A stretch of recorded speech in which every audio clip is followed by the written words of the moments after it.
اب 90 پارے کا آغاز ہے. ارشاد فرمایا قال الملأ الذين استكبروا من قومه. حضرت شعیب علیہ السلام کی قوم کے متکبر سردار بولے.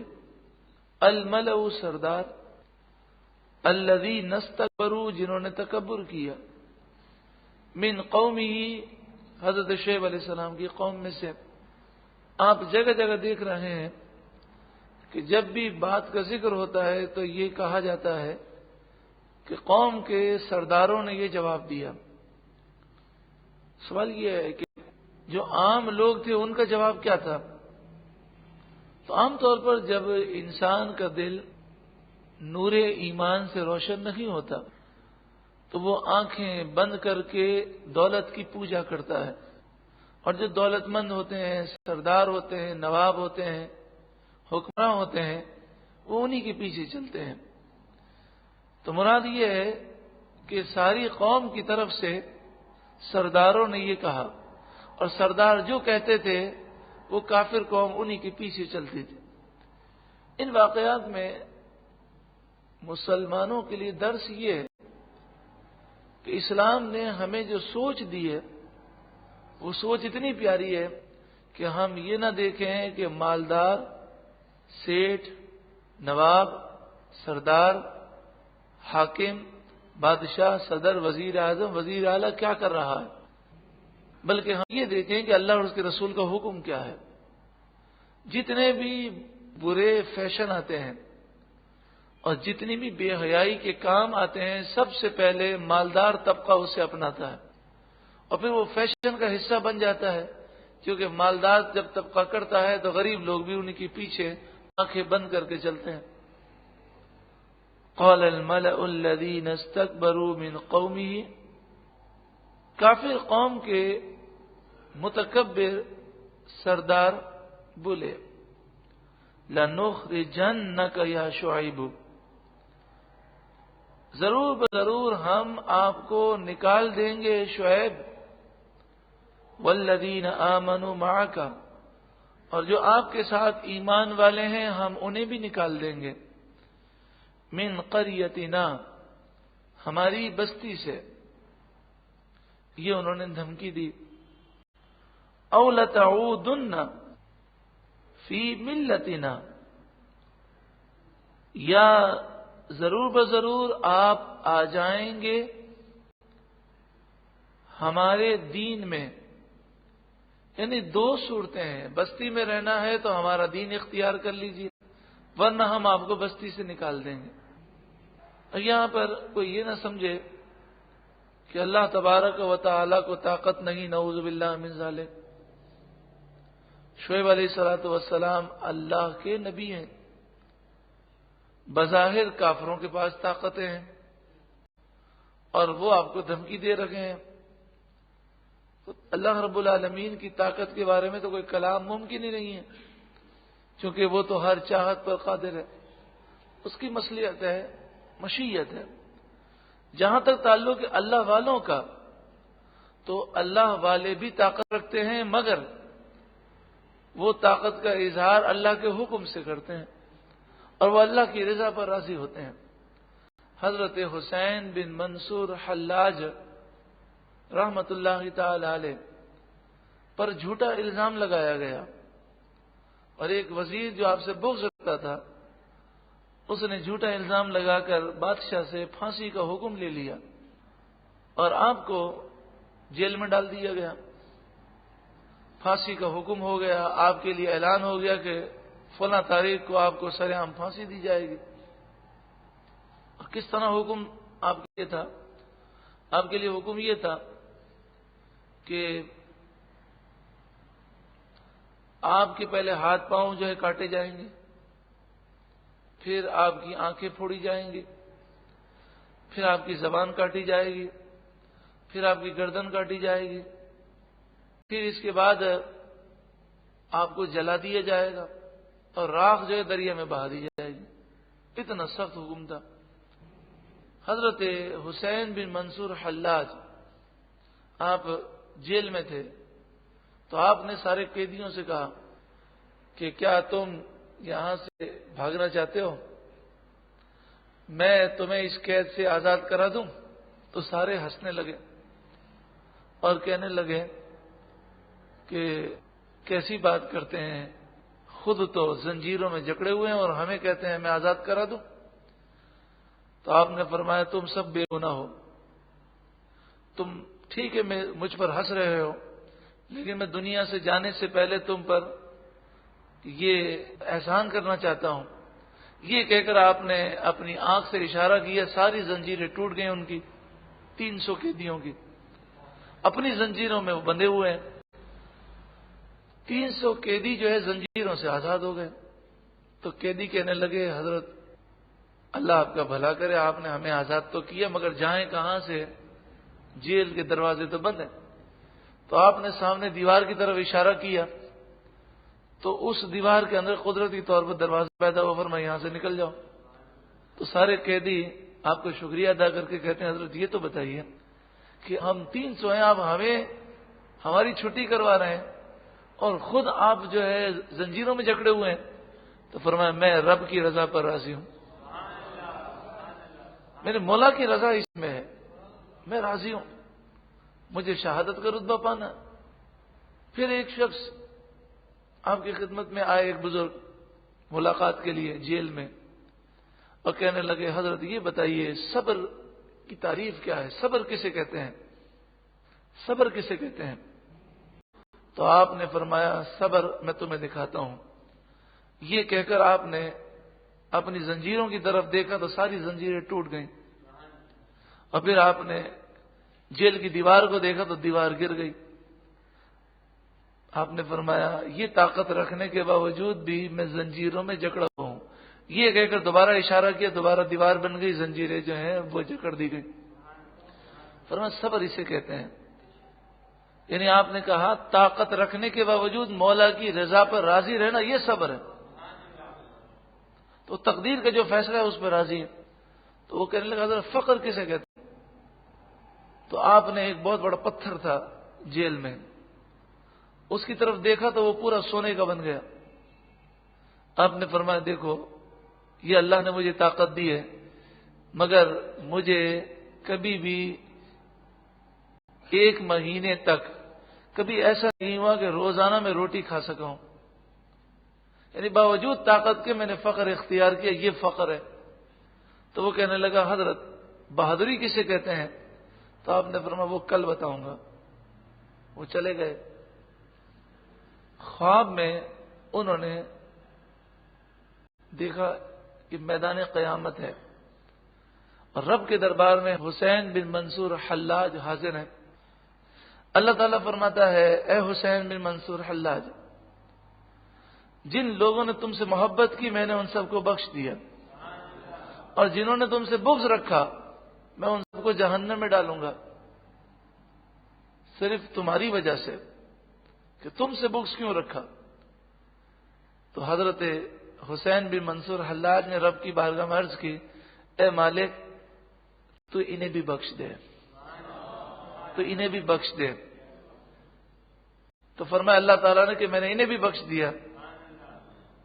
تو پھر خواب میں ہی حضرت منصور بن حلاج جو ہیں، حضرت حسین بن منصور، عام طور پہ لوگ منصور حلاج کہتے ہیں، تو منصور تو آپ کے والد کا نام ہے، اصل نام ہے حسین بن منصور حلاج۔ تو پھر انہوں نے خواب میں ہی اس بزرگ کی طرف دیکھا اور فرمایا بہادری اسے کہتے ہیں کہ دشمن کو بھی معاف کر دینا۔ یہ واقعہ سیرت نگاروں نے لکھا اور بڑا مستند واقعہ ہے۔ اس واقعے سے آپ سمجھ گئے ہوں گے کہ اللہ والوں کو اللہ نے جو طاقتیں دی ہیں لیکن وہ اللہ کی رضا پر راضی ہیں۔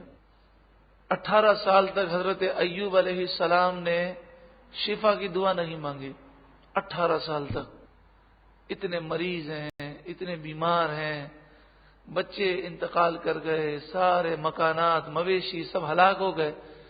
18 سال تک آپ نے دعا نہیں مانگی کہ اللہ اس مصیبت کو دور کر دے، کیونکہ وہ امتحان تھا، اور امتحان سے بھاگنا یہ اللہ والوں کا طریقہ نہیں ہے۔ تو حضرت امام حسین رضی اللہ تعالیٰ عنہ آپ کا بھی یہ امتحان تھا کربلا کے اندر۔ تو اگر آپ امتحان سے بھاگتے تو یہ بہادروں کا طریقہ نہیں ہے. تو آپ اللہ کی رضا پر راضی رہے اور آپ نے اپنے آپ کو اللہ کی بارگاہ میں پیش کر دیا. اللہ تبارک و تعالی ان تمام باتوں کی سمجھ عطا فرمائے. اب چونکہ مسلمان تو یہ عقیدہ رکھتے ہیں کہ اللہ ہر چاہت پر قادر ہے، لیکن کچھ نادان مسلمان وہ اللہ کے نیک بندوں پر یا انبیاء پر اعتراض کرتے ہیں. طاقت ہوتی تو پھر یہ کیسے ہو سکتا، طاقت ہوتی تو یہ کیسے ہو سکتا. تو یہ ان کی جو نادانیاں ہیں. لیکن جو گمراہ لوگ ہیں وہ اعتراض اس طرح کرتے ہیں، یعنی جو اللہ کو نہیں مانتے وہ نعوذ باللہ من ذالک اللہ پہ اعتراض کرتے ہیں ڈائریکٹ کہ اگر اللہ کو طاقت ہوتی تو کافر یہ کر ہی نہیں سکتے. نبی اکرم صلی اللہ علیہ وآلہ وسلم اللہ کے سب سے مقبول بندے ہیں تو انہیں عمرے سے روک دیا گیا. اگر اللہ کو طاقت ہوتی تو اللہ تبارک و تعالی ان کافروں کے پاؤں توڑ دیتا. تو یہ جہالتیں ہیں. اللہ رب العالمین ہر چاہت پر قادر ہے اور اس کے نیک بندے اللہ کی عطا سے بڑی طاقتیں رکھتے ہیں، مگر تقدیر کے جو فیصلے ہیں، رب کی جو مشیت ہے، جو حکمت ہے، وہ عام بندوں کی سمجھ میں نہیں آتے. تو حضرت شعیب علیہ السلام کو انہوں نے دھمکی دی اور کہا کہ یا تو آپ ہمارے دین میں آ جائیں، ہمارا دین قبول کر لیں، ورنہ ہم آپ کو بستی سے نکال دیں گے. قال اولو كنا كارهين، آپ نے فرمایا کیا اگرچہ ہم بیزار ہوں، زبردستی تم ہم پر کرتے ہو اور اس دین کی طرف ہمیں دعوت دیتے ہو کہ جو دین ایسا دین ہے کہ جس کو دین کہنا بھی دین کی توہین ہے، کہ بت پرستی کو تم دین کہتے ہو. قد افترینا علی اللہ کذبا ان عدنا فی ملتکم، اگر ہم تمہارے دین میں آ جائیں تو ضرور ہم نے اللہ پر جھوٹ باندھا، کیونکہ تمہارا دین جھوٹ پر مبنی ہے. بعد اذ نجانا اللہ منہا، بعد اس کے کہ اللہ نے ہمیں اس سے نجات دی ہے، ہمیں محفوظ رکھا ہے، ہم کیا تمہارے دین میں آئیں؟ ہرگز ایسا نہیں ہوگا. حضرت حسین بن منصور حلاج کا جو واقعہ آپ کی خدمت میں عرض کیا گیا، اگر آپ اس واقعے کو خود پڑھنا چاہیں اور حوالہ وغیرہ دیکھنا چاہیں تو کتاب کا نام نوٹ کر لیں، سفر محبت. حضرت مولانا علامہ محب اللہ نوری صاحب کی یہ کتاب ہے، بڑی لاجواب کتاب ہے. یوں تو یہ ایک سفر نامہ ہے کہ پورے عراق کے جتنے مزارات ہیں اور جتنی متبرک جگہ ہیں ہر ایک پر حضرت حاضر ہوتے ہیں. لیکن حضرت کا طریقہ کار یہ ہے اس کتاب کے اندر جس مزار پر حاضر ہوتے ہیں اس بزرگ کا پورا تعارف لکھتے ہیں. مثلا انہوں نے لکھا کہ ہم حضرت حسین بن منصور حلاج کی خدمت میں حاضر ہوئے، ان کے مزار پر فاتحہ پڑھی، ان کا مزار یہاں پر ہے، اس طرح بنا ہوا ہے. تو آپ نے دیکھا ہوگا جس طرح سفر ناموں کی کتابوں میں ہوتا ہے. تو یہ لکھنے کے بعد پھر وہ 3-4 صفحے 5 صفحے 8 صفحے ان کے تعارف میں لکھتے ہیں، ان کی شان بتاتے ہیں، ان کا علم، ان کی عبادتیں، ان کا زہد. جیسے حضرت حسین بن منصور حلاج کے بارے میں لکھا کہ زنجیروں سے جکڑے ہوئے تھے مگر پھر بھی روزانہ 1000 رکعت آپ نوافل پڑھا کرتے تھے. تو یہ کتاب سفر محبت بڑی پیاری کتاب ہے. اور حضرت کی ایک دوسری کتاب ہے چند روز مصر میں. یہ مصر کے جتنے بھی مزارات ہیں اور جتنے بھی تبرکات ہیں اس کے بارے میں حضرت نے تحقیق فرمائی ہے. یہ دونوں کتابیں بڑی لاجواب ہیں. اور حضرت کی ایک تیسری کتاب ہے سفر محبت کا دوسرا حصہ، اس میں شام کے جتنے مزارات ہیں اور جتنے تبرکات ہیں اس کی پوری تفصیل ہے، پوری تحقیق ہے. تو یہ تینوں کتابیں محب اللہ نوری صاحب نام ہے، صاحبزادہ محب اللہ نوری. سفر محبت، چند روز مصر میں. ارشاد فرمایا وما يكون لنا ان نعود فيها، ہم مسلمانوں میں کسی کا کام نہیں کہ وہ تمہارے دین میں آ جائے، یعنی جتنے مسلمان ہیں وہ پختہ ہیں، کوئی بھی تمہارا دین قبول نہیں کرے گا الا ان یشاء اللہ ربنا، مگر یہ کہ اللہ چاہے، وسع ربنا کل شیء علما، مگر یہ کہ اللہ چاہے، ربنا جو ہمارا رب ہے، وسع ربنا کل شیء علما، ہمارے رب کا علم ہر چیز کو گھیرے ہوئے ہے، علی اللہ توکلنا، اللہ ہی پر ہم نے بھروسہ کیا، ربنا افتح بیننا وبین قومنا بالحق، اے ہمارے رب ہم میں اور ہماری قوم میں حق فیصلہ کر، وانت خیر الفاتحین، اور تیرا فیصلہ سب سے بہتر ہے، وقال الملأ الذین کفروا من قومہ، اس قوم کے جو کافر سردار تھے انہوں نے کہا مسلمانوں سے اور اپنی قوم کے افراد سے، لئن اتبعتم شعیبا، انہوں نے کہا کہ اب ہم حضرت شعیب علیہ السلام کا فیصلہ کرنے والے ہیں اور ہم انہیں نعوذ باللہ من ذالک سزا دینے والے ہیں، تو جو شعیب علیہ السلام کے ساتھ ہوگا وہ بھی سزا پائے گا، لہذا تم سب شعیب علیہ السلام کا ساتھ چھوڑ دو، لئن اتبعتم شعیبا، اگر تم نے شعیب علیہ السلام کی پیروی کی، انکم اذا لخاسرون، بے شک اس وقت ضرور تم نقصان میں رہو گے، غرور و تکبر ان کا کوئی کام نہ آیا۔ اللہ والوں کو اللہ نے بڑی طاقتیں دی، ان اللہ علی کل شیء قدیر، بے شک اللہ ہر چاہت پر قادر ہے۔ اس نے ان کافروں کو مہلت دی، نعمتیں دی گئیں، لیکن وہ ایمان نہ لائے اور سرکشی پر اتر آئے، فأخذتهم الرجفة، تو انہیں زلزلے نے آ لیا۔ لیکن نصیحت اگر کوئی کرتا ہے تو نصیحت کرنے والے کی نصیحت انسان قبول نہ کرے مگر اس کی تعظیم کرے، اس کی بات کو تسلیم کرے اور کہے ہاں ہماری غلطی ہے، آپ صحیح کہتے ہیں، تبھی جو ہے مہلت مل جاتی ہے۔ لیکن جب نصیحت کرنے والے کی نصیحت کو ٹھکرا دیا جائے اور اس پر ظلم کیا جائے پھر مہلت ختم ہو جاتی ہے۔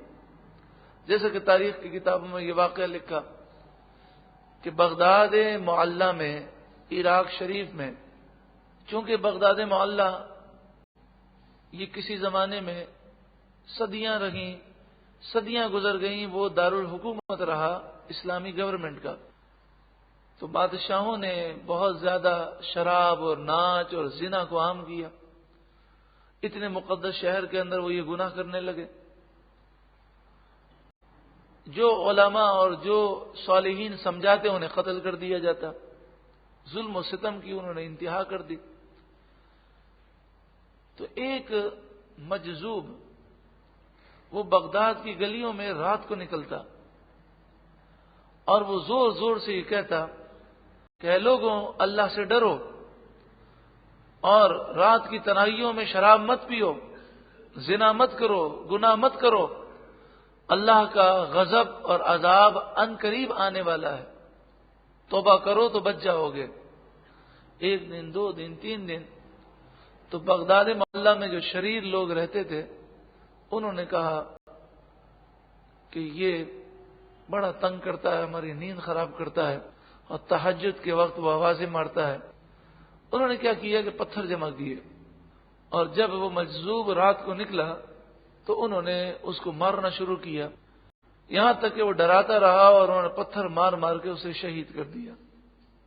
جس دن وہ شہید ہوا اسی دن تاتاری ایک دوسرے مقام کی طرف حملہ کرنے کا ارادہ کر رہے تھے، اچانک سے انہیں بغداد کا خیال آ گیا اور انہوں نے بغداد کی طرف رخ کر دیا اور وہ بغداد آئے اور انہوں نے تہس نہس کر دیا اور لوگوں کے کھوپڑیوں کا، سروں کا انہوں نے مینار بنایا۔ تو نصیحت کرنے والے کی نصیحت کو ٹھکرانا اور اس پر ظلم و ستم کرنا وہ عذاب کا باعث ضرور ہوتا ہے۔ فَأَخَذَتْهُمُ الرَّجْفَةُ، انہیں زلزلے نے آ لیا، ایک زوردار آواز پیدا ہوئی، یہ قوم ہلاک ہو گئی، اور اس آواز سے زلزلہ بھی ہوا۔ فَأَصْبَحُوا فِي دَارِهِمْ جَاثِمِينَ، تو صبح اپنے گھروں میں اوندھے پڑے رہ گئے۔ الَّذِينَ كَذَّبُوا شُعَيْبًا، وہ لوگ جنہوں نے شعیب علیہ السلام کو جھٹلایا۔ كَأَن لَّمْ يَغْنَوْا فِيهَا، وہ ایسے ہو گئے گویا کہ وہ رہے ہی نہیں، گویا ان گھروں میں کبھی رہے ہی نہیں۔ كَأَن لَّمْ يَغْنَوْا فِيهَا، ایسے مٹ گئے گویا کہ ان کا وجود ہی نہیں تھا۔ الذین کذبوا شعیبا، وہ لوگ جنہوں نے شعیب علیہ السلام کو جھٹلایا۔ کانوا هم الخاسرین، وہ نقصان اٹھانے والے تھے، وہ تباہی میں جا کر پڑے۔ فتولی عنہم، قوم ہلاک ہو گئی۔ اب حضرت شعیب علیہ السلام نے ان سے منہ پھیرا، یعنی وہاں سے جانے لگے، اور ان مردوں سے آپ نے خطاب کیا۔ نبی کبھی فضول کلام نہ کرتے ہیں نہ سکھاتے ہیں، تو اگر مردے نہیں سنتے تو حضرت شعیب علیہ السلام نے ان مردوں سے کلام کیوں کیا؟ اور اگر مردے نہیں سنتے تو میرے آقا نے قبرستان میں جا کر السلام علیکم کہنے کا حکم کیوں دیا؟ میرے آقا تو کوئی فضول کلام تو نہیں سکھاتے۔ ہاں یہ ضرور ہے کہ مردے جو ہیں وہ اس کان سے نہیں سنتے، کیونکہ جسم کے اندر سے تو روح نکل جاتی ہے، اس آنکھ سے دیکھتے نہیں ہیں، اس کان سے سنتے نہیں ہیں۔ مردے سنتے ہیں، یعنی ان کی روح سنتی ہے۔ کیا مراد ہے؟ ان کی روح سنتی ہے۔ تو بعض جگہوں پر یہ لکھا ہوتا ہے مردے نہیں سنتے، تو ان لوگوں کا ذہن یہ ہوتا ہے روح بھی نہیں سنتے۔ لیکن اگر کوئی یہ کہتا ہے مردے نہیں سنتے اور میری مراد یہ ہے کہ ان کے کان جو ہیں اب روح نکل گئی تو اب جسم کام نہیں کرتا، تو یہ کان کے ذریعے وہ نہیں سنتے، وہ روح سے ڈائریکٹ سنتے ہیں، تو اس میں تو کوئی حرج نہیں، کیونکہ ہمارا بھی یہی عقیدہ ہے اور تمام اہل سنت و جماعت کا یہی عقیدہ ہے کہ مردے سنتے ہیں، یعنی ان کی روح سنتی ہے۔ پہلے بھی روح ہی سنتی تھی، لیکن روح کیسے سنتی تھی؟ کان کے ذریعے۔ اب روح خود سنتی ہے۔ اس سے پہلے بھی جب روح بدن کے اندر تھی تو روح دیکھتی تھی، لیکن روح دیکھتی تھی آنکھ کے ذریعے، اگر آنکھ خراب ہے تو نظر نہیں آتا تھا، لیکن اب روح اپنی طاقت سے دیکھتی ہے۔ ہاں یہ ضرور ہے کہ مردے کا جسم کہیں بھی ہو، جس طرح جسم کے اندر روح ہے اور جسم اور روح کا تعلق ہے، اسی طرح جسم سے نکلنے کے بعد بھی روح اور جسم کا تعلق قائم رہتا ہے۔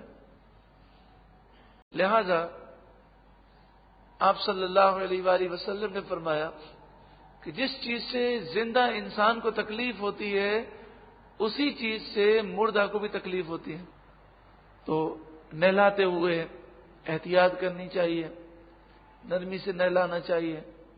جس طرح ٹھنڈا پانی ہمیں سردی میں اذیت دیتا ہے تو نہلاتے ہوئے پانی کا خیال رکھنا چاہیے، بہت زیادہ گرم پانی استعمال نہ کیا جائے مردے کو نہلاتے ہوئے۔ اسی طرح سرد خانے میں جو لاشیں رکھی جاتی ہیں تو یہ وصیت کر کے جانا چاہیے کہ ہمارا انتقال ہو جائے، اور اگر کوئی ملک سے باہر ہے تو اس کے انتظار میں ہمیں سرد خانے میں مت رکھنا، چونکہ رسول اللہ نے فرمایا کہ جس چیز سے زندہ کو تکلیف ہے اس سے مردہ کو بھی تکلیف ہے۔ تو برف کی سیل پر یا برف خانے کے اندر جب انسان جائے گا تو اس کا جسم جو ہے اکڑ جائے گا، تو اسے تو بڑی شدید تکلیف ہوگی، تو یہ تکلیف مردہ کو بھی ہوتی ہے۔ اسی طرح پوسٹ مارٹم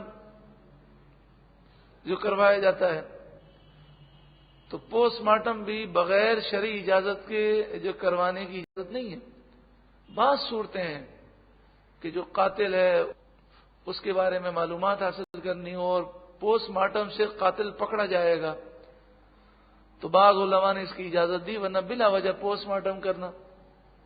اسی طرح بعض لوگ ڈاکٹر بننے کے لیے تجربات کرتے ہیں انسانی جسم پر، اور کہتے ہیں کیا کریں، ڈاکٹر بننا ہے. تو ان سے ہم یہ پوچھتے ہیں کہ آپ اپنی ماں پر تجربہ کر سکتے ہیں؟ آپ کے والد کا انتقال ہو جائے، آپ لے جائیں ان کو ہاسپٹل میں، اور ڈاکٹر مل کے تجربہ کریں گے کبھی کہ گردہ نکال رہے ہیں تو پھیپڑا نکال رہے ہیں تو پیٹ پھاڑ رہے ہیں، آنتیں نکال کے رکھ رہے ہیں. پھر جب پوسٹ مارٹم ہوتا ہے تو لاش کے ٹکڑے ٹکڑے کر کے ستیہ ناش کر دیا جاتا ہے. اور خاص طور پر جب ڈاکٹر اس پر تجربات کرتے ہیں تو وہ وہی حشر کرتے ہیں جو مینڈک کا کرتے ہیں.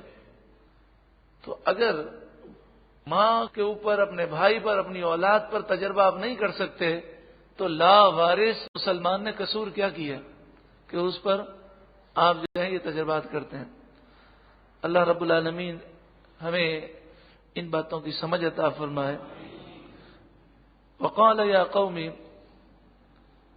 آپ نے کہا اے میری قوم، لقد ابلغتکم رسالات ربی، بے شک میں نے تمہیں اپنے رب کی پیغامات، اپنے رب کی رسالت پہنچا دی. یعنی جو رب کا حکم تھا، اے لوگوں میں نے تمہیں پہنچا دیا. وَنَصَحْتُ لَكُمْ، اور میں نے تمہارا بھلا چاہا، تمہارے بھلے کے لیے یہ نصیحتیں کی.